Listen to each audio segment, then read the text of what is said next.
Hindi pwede dito sa Japan yung pwede na yan.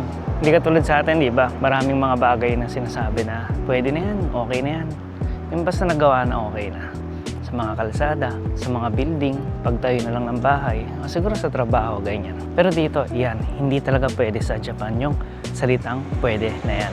Dito, simula pa lang, sisiguraduhin na nila na maayos ang gawa nila. Kwento ka lang kita niyo itong kalsadang dinadaanan natin. Sobrang tagal na nitong kalsada na to. Tignan niyo Dito kasi sa Japan, pag gagawa sila ng bagay, sisiguraduhin nila na isang beses pa lang, pulido na. Maganda na talaga yung quality. Para hindi na paulit-ulit, hindi sayang sa budget, hindi sayang sa oras, di ba? Gagawin nila, sisiguraduhin nila na halos perpekto na yung gawa nila simula pa lang. Siyempre, tao rin naman ang mga Hapon. Wala namang perpekto, di ba? Pero sisiguraduhin nila na halos perpekto yung gawa nila simula pa lang. Oo, magiging mahal yung project. Kailangan ng mas maraming tao, mas maraming pagpaplano, at mas mahabang oras ng pag-construct ng kalsada.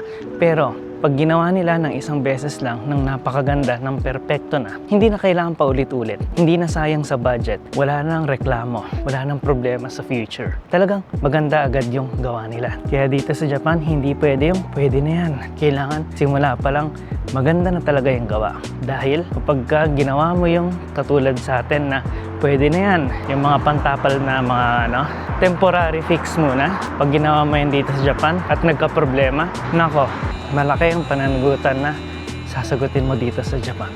Kaya hindi pwede yung pwede na yan dito sa Japan.